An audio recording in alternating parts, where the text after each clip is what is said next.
కాంగ్రెస్ కు దెబ్బ మీద దెబ్బ పడుతోంది. ఒక్కొక్కరుగా ఆ పార్టీ నుంచి జారుకుంటున్నారు. వైఎస్ఆర్సీపీని దెబ్బతీయడానికి 100 కుట్రలు పన్నిన నేతలకు మాత్రం జగన్ వెంటే ఉన్నారని తెలుస్తోంది. ఇందులో భాగంగానే కాకినాడ సిటీ ఎమ్మెల్యే ద్వారంపూడి చంద్రశేఖర్ రెడ్డి కాంగ్రెస్ పార్టీకి రాజీనామా చేసి వైఎస్ఆర్సీపీలో చేరారు. వైఎస్ఆర్ కుటుంబాన్ని ప్రభుత్వం వేధించడం తట్టుకోలేకే కాంగ్రెస్ పార్టీకి గుడ్ బై చెప్పానని ద్వారంపూడి స్పష్టం చేశారు. చంద్రబాబు నాయుడు చేతనైతే పాదయాత్రలు ఆపి అసెంబ్లీలో అవిశ్వాస తీర్మానం పెట్టాలని డిమాండ్ చేశారు.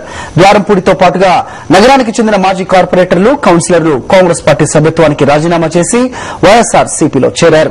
వైఎస్ఆర్సీపీ జిల్లా కన్వీనర్ కుడిపుడి చిట్టబ్బాయితో పాటుగా సీజీసీ సభ్యులు జ్యోతుల నెహ్రూ, పిల్లి సుభాష్ చంద్రబోస్, గంపల వెంకటరమణ తదితరులు ద్వారంపూడిని పార్టీలోకి ఆహ్వానించారు.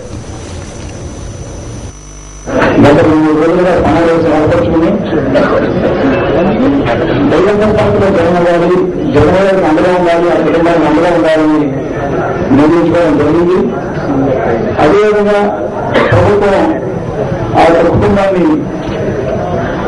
నిలుపుతూ ప్రజలందరూ చూస్తామన్నారు. దాన్ని మనస్తాపం చెంది ఈరోజు ఆ కుటుంబాన్ని అందరంగా నిర్ణయించుకుని ఈరోజు వైఎస్ఆర్ పార్టీలో వెళ్ళడానికి ఈరోజు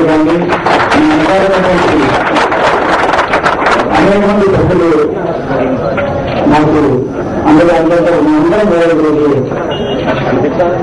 పార్టీలో జరగడం జరుగుతుంది.